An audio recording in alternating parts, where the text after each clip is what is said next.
Well, the Leicester Caribbean Cricket Club was started in 1968. 68. Yeah, as part of a youth project by the government to encourage the youth to get into sports.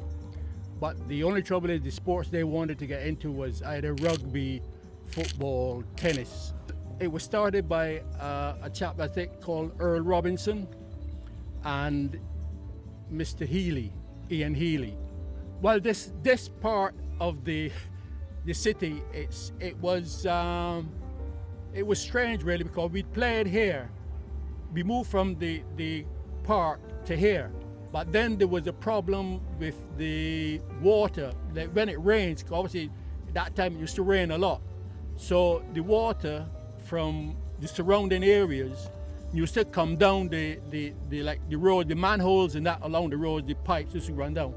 And there was a problem with the water because there was so much water sometimes there was nowhere to go. So the houses across from us, the manholes and stuff used to come up and the houses used to get flooded. Okay. So the engineers came up with the idea, because it's like at the bottom down here, what they would do, they would make an overflow down here on this ground here, and to help with the water, to dispense the water, to stop that happening. So Mr. Robinson heard about it, and they said that once this piece of land is done, it cannot be developed. You cannot build on it. So he said, oh, that sounds good, because if they can't build on it, then obviously nobody is going to build. So we managed to get the council and we got the permission, the lease, to come on this bit of ground here. There was only the small changing rooms, the wooden changing rooms was at the bottom, where it had a kitchen, 2 changing rooms. And that's what we came into. It was already there. But the same about 1968, 68, 69, there was that building. The council put that building there so that it accommodate.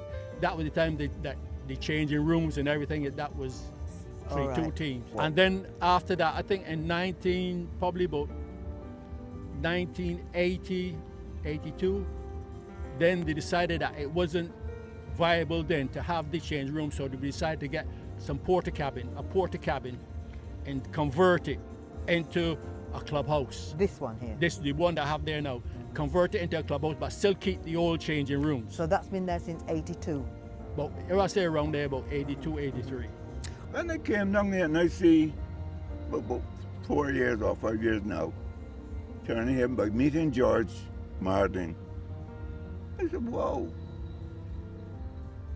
a beautiful clubhouse,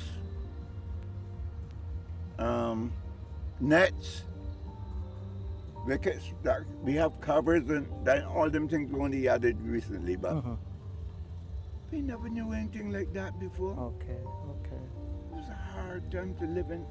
Our club, our meetings would be at pubs.